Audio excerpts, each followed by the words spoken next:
How's everybody doing? You all fired up, ready to make this happen? Well, let me say, I am beyond thrilled to be here today to support the next President and Vice President of the United States, Hillary Clinton and Tim Kaine. But before we get into things, I just want to take a moment to thank your Attorney General and soon-to-be Governor, Roy Cooper, for that wonderful introduction. And I want to recognize a few more people as well. Congresswoman Alma Adams, who is here. Your candidate for Lieutenant Governor, Linda Coleman. And of course, I want to thank all of you for being here, taking the time out of your busy days. I love you too. It's good to be back in North Carolina, and it's a beautiful day with a beautiful room full of people. And I have been so nostalgic campaigning. Can you believe I'm campaigning again? But I'm happy to be out here because this is the last time. And I can't believe that it's almost election day. We're getting there, folks, right? And we're coming to the end of our time, my family's time in the White House. Yeah. As I've said, it's fine. It's fine because we got a good replacement in Hillary Clinton, so we'll be good.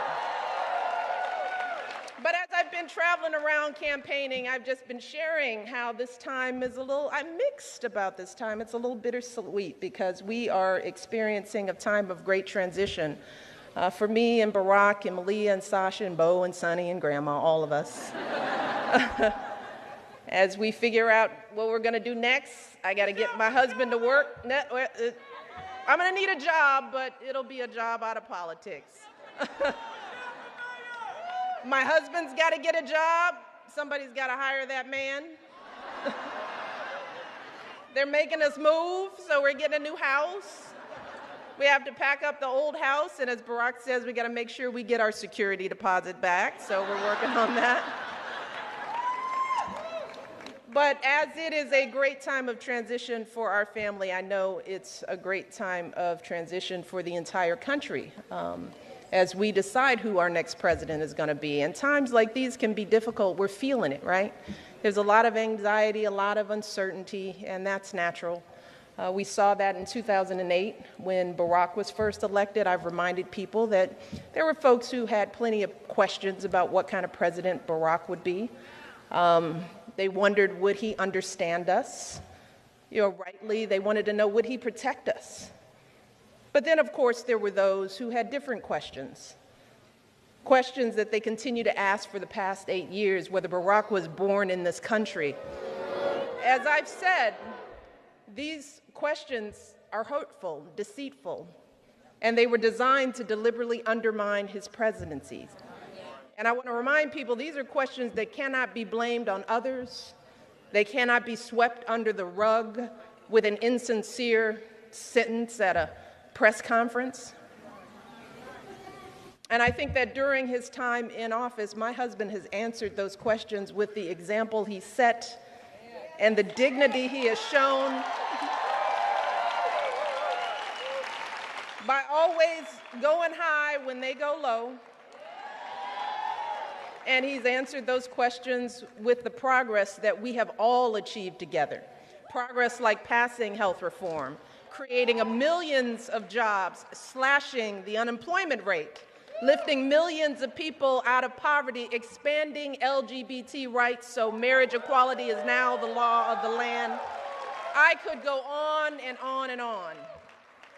But even after all this progress, it is understandable that folks are feeling a little uncertain as we face this next transition.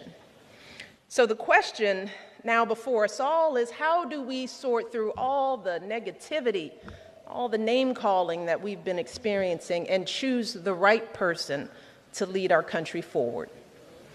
Well, I'm out here because I'm sharing what I think is a unique perspective that I have.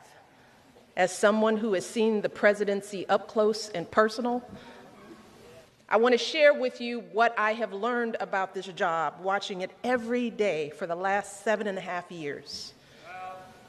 First and foremost, this job is very hard. I have said it again and again, it is the highest stakes, most 24/7 job you can possibly imagine. The issues that cross a president's desk are never easy. He doesn't get the easy questions. The solutions to persistent systemic challenges are never black and white. And just think about the crises that Barack has faced just these last 8 years. In his first term alone, Barack had to rescue our economy from the worst crisis since the Great Depression. He had to make the call to take out Osama bin Laden. He's had to respond to devastating natural disasters like Hurricane Sandy and so much more. So when it comes to the qualifications that we should demand of our president, to start with, we need someone who will take the job seriously. And that means we need someone who will actually study and prepare so that they understand the issues better than anyone else on their team.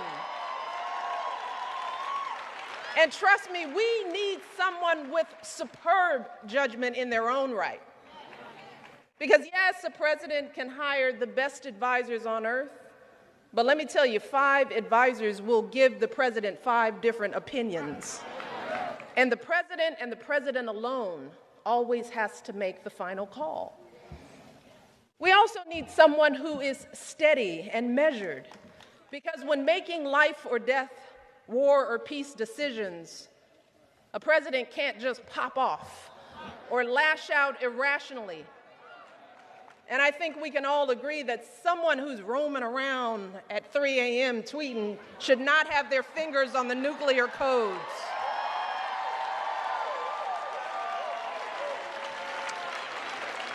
We need someone who's honest and plays by the rules. Because not paying taxes for years and years while the rest of us pay our fair share doesn't make you smarter than the rest of us.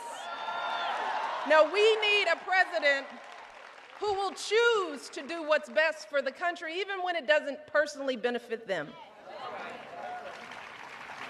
And finally, we need a president who's compassionate, who truly cares about all our families, someone who will help us take on the hard issues our communities face, not just with slogans about law and order, but with real solutions to heal our divisions here in Charlotte and all across this country. So, at the end of the day, as I've said again and again, the presidency doesn't change who you are. It reveals who you are. And the same is true of a presidential campaign. U.S. presidential campaigns are very long, nearly 2 years or half of one presidential term, which gives voters a chance to get to know and observe a candidate's behavior over a meaningful period of time. So, if a candidate traffics in prejudice, fear, and lies on the campaign trail, if a candidate mocks people with disabilities or folks who are sick, if a candidate implies that veterans who serve our country so bravely are somehow weak because they're dealing with the wounds of war, if a candidate regularly demeans and humiliates women, making cruel and insulting comments about our bodies, criticizing how we look, how we act, well, sadly, that's who that candidate really is. That's the kind of president they will be. And trust me, a candidate is not going to suddenly change once they're in office. Just the opposite, in fact, because, see, the minute that individual takes that oath, they are under the hottest, harshest light there is. And there is no way to hide who they really are. But see, at that point, it's too late. They're the leader of the world's largest economy, the commander-in-chief of the most powerful military force on earth. With every word they utter, they can start wars, crash markets, fundamentally change the course of our planet. So who in this election is truly ready for this job? Well, I agree. For me, there is only one candidate in this race who we can trust with those responsibilities, only one person with the qualifications and temperament for this job, and that person is our friend Hillary Clinton, without a doubt. Without a doubt. We know that Hillary's the right person because we've seen her character and commitment, not just during the campaign, but over the course of her entire life. We've seen her dedication to public service, how after law school she became an advocate for kids with disabilities. She fought for children's health as First Lady, for quality child care as a senator. And when she didn't become president in 2008, Hillary didn't just throw in the towel. No, she once again answered the call to serve and earned sky-high approval ratings. She earned sky-high approval ratings as our Secretary of State. And for those who question her stamina to be president, Hillary's resilience is more than proven. As she said in the debate last week, she's the only candidate in this race who has traveled to 112 countries, who has negotiated a ceasefire, a peace agreement, a release of dissidents, who spent 11 hours testifying before a congressional committee. Hillary Clinton is tough. See, I've watched her. When she gets knocked down, she doesn't complain. She doesn't cry foul. No, she gets right back up, comes back stronger for the people who need her most. And let's not forget that Hillary is one of the few people on this entire planet, and clearly the only person in this race who has any idea what this job entails. The staggering stakes, the brutal hours, the overwhelming stresses. See, and this is the beauty of it. She knows this, and yet she's still willing to do this job. See, because Hillary was raised to believe that she has an obligation to use her talents to help as many people as possible. And that is why she's running. See, now for me, that's dedication. That's what love of country looks like. So when I hear folks saying that they're just not feeling inspired in this election, I really have to disagree. Because right now, we have an opportunity to elect one of the most qualified people who has ever endeavored to become president. Hillary, I remind people, Hillary has been a lawyer, a law professor, First Lady of Arkansas, First Lady of the United States, a U.S. Senator, Secretary of State. See, Charlotte, that is why I'm inspired by Hillary. That's why I'm here. I'm inspired by her persistence and consistency. I'm inspired by her heart and her guts. I'm inspired by her lifelong record of service. No one in our lifetime has ever had as much experience and exposure to the presidency. Not Barack, not Bill, nobody. And yes, she just happens to be a woman.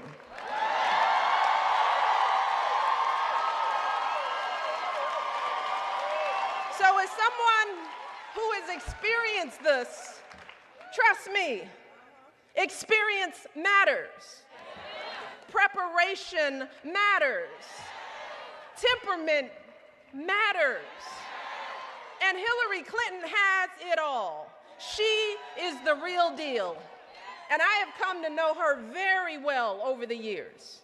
And I know that she is more than ready, more than able to be an outstanding president for us all. So we cannot afford to squander this opportunity, particularly given the alternative. Because we know that being president isn't anything like reality TV. This is not an apprenticeship. It's about whether someone can handle the awesome responsibility of leading this country.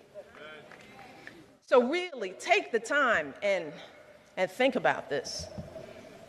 As you prepare to make this decision, and this decision is yours, I urge you to ignore the chatter and the noise and ask yourselves which candidate really has the experience, the maturity, and the temperament to handle this awesomely hard job. Which candidate's words and actions speak to the values we all share, values like inclusion, opportunity, sacrifice for others. See, because your answers to these questions on Election Day will determine who sits in the Oval Office after Barack Obama. And I want to be very clear. Elections are not just about who votes, but who doesn't. So for any of you who might be thinking that your one vote doesn't really matter, or that one person really can't make a difference, I want you to consider this. And I share this with everyone I go, because it's the same in every election, not just the presidency. But back in 2008, Barack won North Carolina by about 14,000 votes. And that sounds like a lot. But when you break that number down, the difference between winning and losing this state was a little over 2 votes per precinct. Do you hear that? If just 2 or 3 folks per precinct had gone the other way or stayed at home, Barack would have lost this state. But then let's not forget what happened in 2012. Barack actually did lose this state by about 17 votes per precinct. So I just want you all to think about everybody in this room who didn't vote, everybody didn't pick up the phone, who thought I didn't feel good, I forgot, I didn't talk to my mother, I didn't pick her up, it didn't matter. What does it matter? It matters. Do you hear me? It matters. So the fact is that each of you, just in this hall, could swing an entire precinct and win this election for Hillary just by getting yourselves, your friends, your family, that's it, out to vote. Just take care of you. Find a neighbor, find a friend. You could win this. But you could also help swing an entire precinct for Hillary's opponent with a protest vote. Don't play with that. Or by staying home out of frustration. Because here's the truth. Hillary Clinton or her opponent will be elected president this year. And if you vote for someone other than Hillary, or if you don't vote at all, then you're helping to elect her opponent. And the stakes are far too high to take that chance. Remember, it's not about voting for the perfect candidate. There is no such thing. Candidates happen to be human. In this election, it's about making a choice between 2 very different candidates with very different visions for our nation. So the question is, do you want Hillary Clinton to be your president, or do you want her opponent to be your president? If you choose Hillary like I do, then yeah, and we have to get to work. Because it's not enough to just come to a rally, post selfies. I mean, elections are still about rolling up your sleeves. It's not enough to get angry and just speak about the change we need. We all need to take action. And being here is an important first step. But we've got to take action to elect folks who will stand with us to make that change. So we need you to leave here with all the energy and get yourself and everyone you know registered to vote today. And we're fortunate because the Clinton campaign is highly organized. So there are a number of volunteers here today who can help. I want you, if you are not registered, if you want to help, find them and get registered before you leave. You can also go to iwillvote.com for all our young people who do this. And this, you can check your registration status, and you can also get registered to vote there as well. And then we need you to roll up your sleeves, make calls. Think about that 2 votes. Every call you make, every door you knock on, 17 votes. Think about that to get folks out on election day. You and you alone can turn this race. And again, you can sign up again with Hillary campaign folks who are here today. I want to see the numbers here. See, one of the things that gets me going is that when I leave a rally and folks really sign up, I call and go, what'd they do? Were they listening? And then I get some numbers and I'm like, yes, they were listening. So don't embarrass me, y'all. As you all are working your hearts out for Hillary, if you start to feel tired and discouraged by all the negativity in this election, if you just want to hide under the bed and come out when it's all over, I will leave you just reminding you what's at stake. The choice you make on November the 8th could determine whether young people can afford their college tuition, whether folks will have the health care they need for themselves and their families. It'll determine whether we close tax loopholes that allow billionaires to game the system at the expense of working folks. On November the 8th, you will decide whether we have a president who believes in science and will combat climate change or not. You will decide whether we have a president who will honor our proud history as a nation of immigrants or not. A president who thinks that women deserve the right to make their own choices about our bodies and our health or not. You will decide that. That's what's at stake, just a sliver of what's at stake. So we cannot afford to be tired or turned off, not now. Because while this might feel like a time of great uncertainty and division, I just want to remind you, I have never felt more hopeful about the future of this great nation.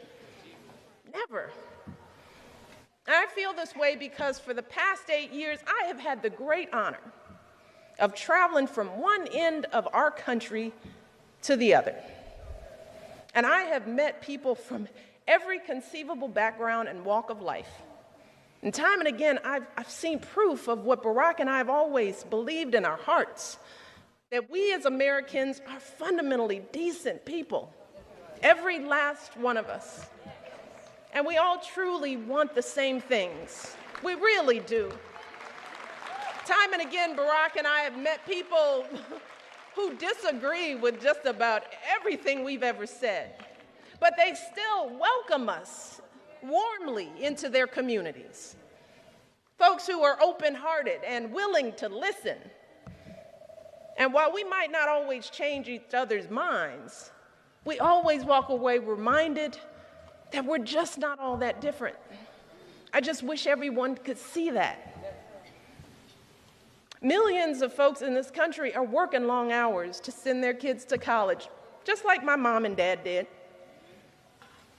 They're helping to raise their grandkids, just like Barack's grandparents did for him. They're teaching their kids the exact same values that Barack and I are teaching our girls. That you work hard for what you want in life. You don't take shortcuts. You treat people with respect, even if they don't look or think like you. That when someone is struggling, you don't turn away, and you certainly don't take advantage of them. No, you imagine walking a mile in their shoes. Empathy. And then you do what you can to help.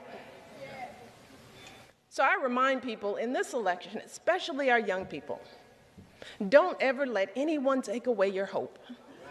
Hope matters. Because that's what we do in America. A country where a girl like me from the south side of Chicago, whose great-great-grandfather was a slave, can go to the finest universities on earth. A country where a biracial kid from Hawaii, who's the son of a single mother, can become president. A country that has always been a beacon for people who have come to our shores and poured their hopes and their prayers and their back-breaking hard work into making us who we are today. That is what makes America great. In North Carolina, we deserve a president who can see those truths in all of us. President who believes that each of us is part of the American story and we are always stronger together. A president who will bring out the best in us, our kindness, our decency, our courage, our determination, so we can keep perfecting our union and passing down those blessings of liberty to our kids who are watching. Hillary Clinton will be that president.